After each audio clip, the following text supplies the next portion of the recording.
Kapal feri terbakar di pelabuhan BMD APP jam 11.16 waktu Indonesia Barat pada hari Kamis.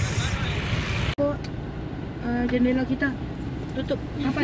Kapal feri di pelabuhan BUMD Bengkalis terbakar. Pemirsa, demikian laporannya. Iya, Bu.